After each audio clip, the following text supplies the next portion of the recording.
Patana, hey, you are 50. My god, time is flying, reminding me I'm just behind you by a couple of months. Birthday. I'm so lucky and blessed to have you as my brother. I have such fond memories of our growing up together. The fun times that we have at Northern Township, IPCL, Sayog. Oh, Baroda days were awesome. The fun we had at Rosary School, traveling to and fro by Lalwani's minibus, and then the unscheduled stops that we used to have at Gorva, and then the evenings that we spent at Northern Township, carefree, outdoors, playing all sorts of games with friends. The IPCL school days, the picnics that we went on, the socials that we celebrated, the visits to Noel Madam's house, and then the movies that we watched at Aradhana. Oh my god, I can go on and on. Of course, the school days, the school sports day, the parade for Independence and Republic Day, the basketball camps that we both used to go to, the trips that we took for district and state level athletics championships. How can I forget that soft cutty pillow, that satin red one that you used to hug on to every night? Money. Only after you came along, Patana gave up the cutty pillow. Of course, how can we forget all the festivals that we enjoyed together?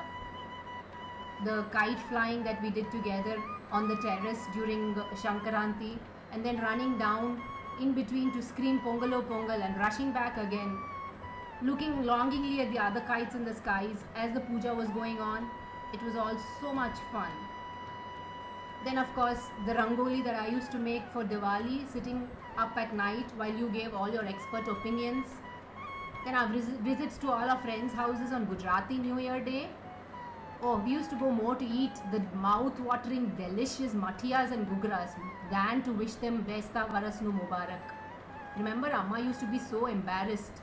Of all three of us, Appa, you and me, we used to finish off the plates of snacks that were served at every house.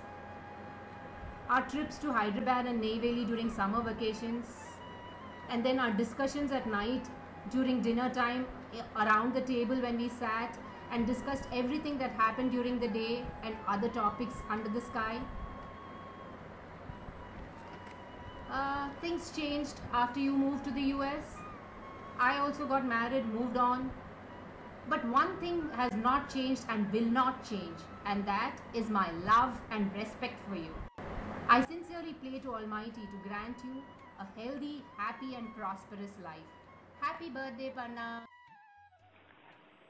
Thanks, Mango Tips. This is Medha now. Apachini graduated from MS University Baroda with a gold medal and came to the U.S. for his master's. A memory that he always talks about whenever he reflects back on him coming to the U.S. is the restroom story. When he had just got out of his flight and he saw the sign restroom, and he was really excited because he thought it would be a place maybe with beds or somewhere for him to rest after his tiring flight. And he went inside and was so surprised to find a bathroom rather than what he had pictured to be a restroom. So that was just the beginning of all his adventures and his new experience here in America. So he studied electrical engineering and electronics at Penn State University, and we are so lucky that all of his 4 roommates are now present here today. Another funny story that my dad shares with us often is the first time my dad went to Subway in America. When he walked in, he ordered his sandwich and started to pick out his toppings one by one. The man at the counter asked him, "Would you like tomatoes?" My dad replied, "Yes." "Would you like lettuce?" My dad replied, "Yes." "Would you like cheese?" My dad replied, "Yes." "Would you like this for here or to go?" My dad replied, "Yes, that too." So that's just something else that we talk about often in my house, and we think it's a really funny story.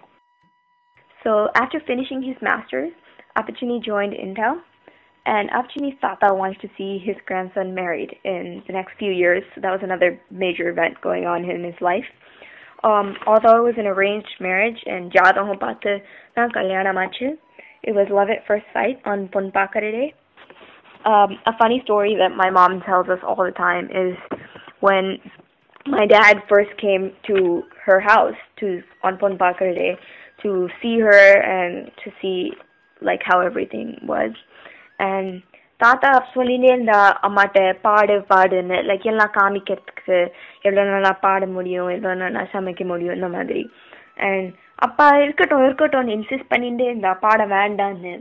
அப்புறம் தாத்தா திரும்பி insist பண்ணியிருந்தா இருக்கட்டும் பாடட்டும் எல்லாம் காமிக்கட்டும்னு. அப்புறம் அப்பாவுக்கு ஒண்ணுமே பாட்டு பத்தி ஒண்ணுமே தெரியாது. ஸோ அம்மா பாடினா அண்ட் அப்பா தலையாட்டினா ஒண்ணுமே தெரியலன்னு லைக் நல்லா இருக்கா சைக்கிளியா ஒண்ணுமே தெரியல. But they did end up getting married, obviously, on January 21st, 1991, and Chin was born towards the end of 94. Like in the Three Idiots movie, where the dad decides at birth that his son will become an engineer, my dad decided that his son would become a doctor and would read to him many interesting passages and teach him a lot at a young age. My mom, on the other hand, taught him all the slokas and mythological stories. Both of those don't seem to have much of an effect on Chin today, however. But back then, Chin was really cute and he drew the attention of everyone. I came along 3 years later and we were a complete family.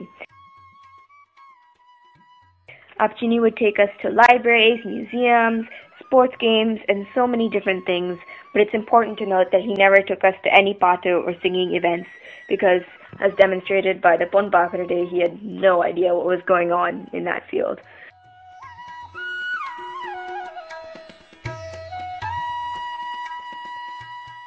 So we moved to our first house in Folsom after I was born, and apparently Apachini didn't even see the model home or ask the price. He just signed the papers and completely trusted in the purchase that Amma knew what she was doing. So a couple years after living in the new house, Apachini had the opportunity to work in Bangalore for 3 years, and it was a really exciting move. Yup, Bangalore was certainly a great experience. We lived in Acropolis, right next to the Forum Mall, which to Medha and I was awesome. But as Apachini no doubt remembers, going to work every morning, the traffic was just insane. And which store did Apachini visit the most at Forum? Yeah, you guessed it, the Landmark bookstore, which was a great place, and I'll never forget it. Living in India, we got to experience a whole host of cultural events and participate in festivals with tatas, Rajima, and all our other quintillion lovely relatives. In my opinion, the bond you have with family is something special, different, and sometimes beyond what you may even have with friends, and I'm really thankful to my dad for having given me that opportunity to live with and around them. I'm sure he enjoyed it too. My Punal was certainly the highlight of our stay there in terms of family. It was a grand celebration, with yours truly as the center of it all, and my dad reconnected with several relatives and some of Amma's cousins for the first time. Now all this said, leaving Bangalore was hard. For Medha and I, we were leaving our second set of friends. By the time we got to the US, Apachini had lost a lot of hair and gained a lot of weight. Stress at work does take its toll. And maybe Mission's home prices contributed too to the hair loss, and lack of playing tennis to the weight gain. You know, all those awards above the mantelpiece didn't spring from nowhere. There was, however, a slight shift in his interests. When we moved back, Amma pushed me to seriously pursue Mridangam, and I had my own engagement in 2008. Long story short, the concert went great. Apachini must have watched that DVD at least 25 times. Now, despite all the differences my family has, the one constant over the past 7 years we've been in Fremont has been travel. It's crazy. We've gone to Japan, Florida, Australia, New Zealand, but the one I'm going to tell you about is Brazil, because that's the one country we got kicked out of. We get to Brazil after this flight as long as a Hanumanwal. Yeah, I know I compared length to time, but I thought Amma would like the input of Tamil vocabulary, so whatever. As soon as we step off this flight, they ask us for visas, and we don't have any. Now, we had a travel agent, but ours decided it would be fun to leave out the part about visas. So we couldn't enter Rio, and I remember Amma bawling her eyes out having planned it for so long. But Apachini was calm and collected, as he usually is in such situations. My high school years were a time where my dad was an infinite resource. He's basically an encyclopedia. When I was applying to college this time last year, my dad researched and researched.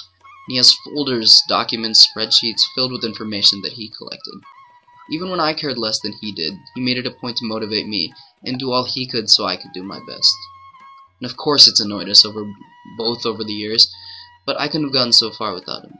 Heck, if my life were a marathon and my dad wasn't whispering in my ear every step of the way, I probably would have still finished the marathon, only because Amma's always there to slap me from behind if I slow down. So I'd like to thank him at this point for putting up with all my crap over the years. On behalf of all elders, I am privileged to offer blessings to Srinivas Raman on his 50th birthday. Wish you happiness and good luck. On this occasion, Babu, I wish you a very, very happy birthday. நம்மள 50 எல்லாம் ஆயிட்டோம்னாக்கா அதுக்காக எல்லாம் ரொம்ப வயசாயிடுச்சுன்னு நினைச்சு விடாத. We are all young at heart and we should keep going healthy. இதெல்லாம் ஒரு வயசா? Long way to go. இன்னும் நல்லா என்ஜாய் பண்ணு. Life is for enjoyment. Happy birthday to you on this grand occasion.